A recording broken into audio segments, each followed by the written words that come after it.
సభాధ్యక్షులకు,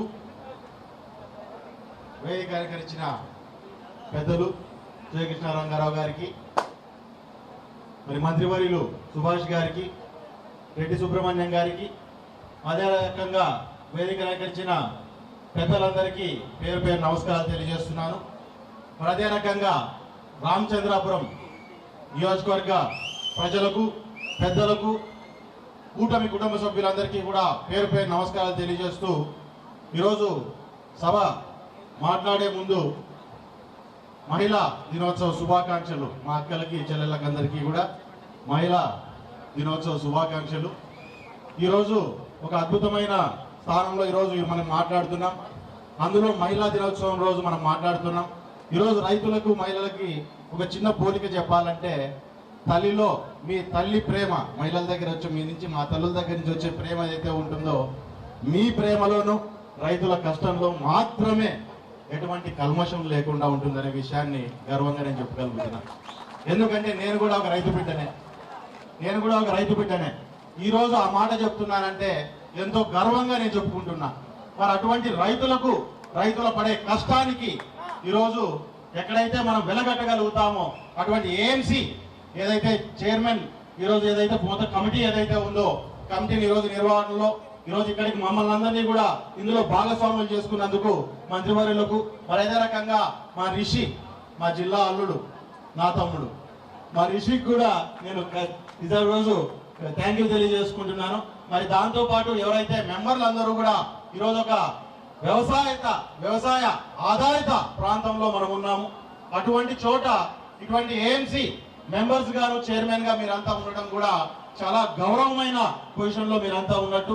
మరి దాంతో పాటు ఎంతో బాధ్యత కూడా మీ అందరి మీద కూడా ఉంటుంది. కాబట్టి ఖచ్చితంగా రైతుల పక్షాన మీరు నిలబడి వారికి ఖచ్చితంగా వాళ్ళకు గిట్టుబాటు ధరలు రావడానికి కానీ, లేకుండా మరిన్ని పంటలు ముందుకు పెట్టుకోవడానికి కూడా మీరందరూ కూడా ఖచ్చితంగా వాళ్ళకు అండగా ఉండాలని, మరి దాంతో పాటు ఎంతో నమ్మకంతో ఈరోజు మంత్రి గారు కూడా మీకు ఒక అవకాశాన్ని ఇచ్చారు. కాబట్టి ఆయన నమ్మకాన్ని ఒమ్ము చేయకోకుండా మీరు ముందుకు తీసుకెళ్లాలని మిమ్మల్ని అందరినీ కూడా పేరు పేరునే కోరడం జరుగుతుంది.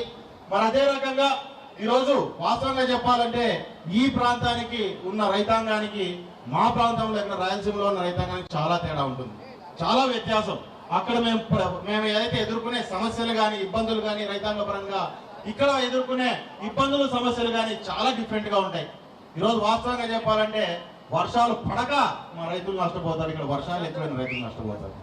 వాస్తవం ఈ రకమైన పరిస్థితులు ఎంతో వ్యత్యాసంతో ఉన్నప్పటికీ ఈరోజు ఇక్కడ ఈస్ట్ గోదావరి అంటేనే మేమందరం ఈ రాష్ట్రంలో ఉన్న ఎక్కడున్న రైతులు కూడా, రైతులంటే వాళ్ళకు తీటుగా, వాళ్ళకు పోటీగా మనం కూడా పంటలు పండించాలి అని చెప్పి మేము మిమ్మల్ని అందరినీ కూడా ఒక ఇన్స్పిరేషన్ గా తీసుకొని మేము ముందుకెళ్లే పరిస్థితి కూడా ఉంటుంది.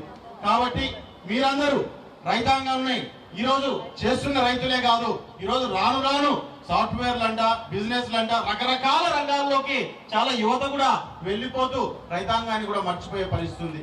కాబట్టి ఇక్కడ ఖచ్చితంగా ఉన్న రైతులు, పాత రైతులు కానీ, ఈరోజు అధికారం వచ్చిన మీరందరూ కూడా వచ్చే యువతరానికి కూడా రైతాంగం మీదకి వెళ్ళాలి, రైతాంగాన్ని నిలబెట్టుకోవాలి అనే విధంగా మీరు కూడా ఎంకరేజ్ చేసుకుంటూ ముందుకు తీసుకెళ్లాలని, మరి అందులోనూ ఈ ప్రభుత్వం, కూటమి ప్రభుత్వం వచ్చినాక చంద్రబాబు నాయుడు గారు కానీ, నారా లోకేష్ గారు కానీ, అదే రకంగా పవన్ కళ్యాణ్ గారు కానీ పూర్తి స్థాయిలో రైతులకు రైత పక్షపాతుల్లాగా నిలబడి వారిని ముందుకు నడిపిస్తున్నారు ప్రతి విషయంలోనూ.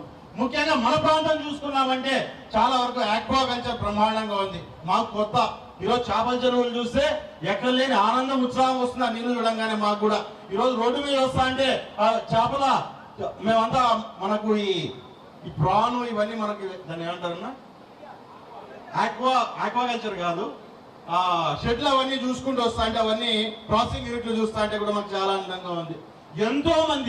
ఎంతో మంది ప్రజలకు ఇక్కడ 3 పూట్ల నోట్లోకి అన్నం ముద్ద పోతానంటే ఆక్వా రైతుల సహకారము వారి ఖచ్చితంగా వారి బలమే అని చెప్పి కూడా నేను తెలియజేసుకుంటూ, మరి అదే రకంగా ఈ కూటమి ప్రభుత్వం రైతాంగాన్ని బ్రహ్మాండంగా ముందుకు నడిపిస్తుంది. కాబట్టి మనమందరూ కూడా ఈ రోజు గతంలో మనం పడిన ఇబ్బందులు ఏమున్నాయి, ఇప్పుడు మనకు జరుగుతున్న మేలేంటి అనే విషయాన్ని కూడా మనమంతా గుర్తు పెట్టుకోవాల్సిన అవసరం ఉంది. మనం గుర్తు పెట్టుకోవడమే కాదు, మన చుట్టూ ఉన్న వారందరితోనూ కూడా పేరున డిస్కస్ చేసి ఈ రోజు ఈ కూటమి ప్రభుత్వం ఎందుకు శభాష్ అనిపించుకుంటుందనే విషయం కూడా ప్రతి ప్రజలందరికీ కూడా తెలియజేయాల్సిన బాధ్యత ప్రతి ఒక్కరు తీసుకోవాలని మీలో పేరున కోరుకుంటూ, ఈ అవకాశాన్ని ఇచ్చినందుకు మమ్మల్ని ఇందులో భాగస్వాములు చేసుకున్నందుకు మీకు అందరికీ పేరు పేరున ధన్యవాదాలు తెలియజేసుకుంటూ సెలవు తీసుకుంటున్నాను.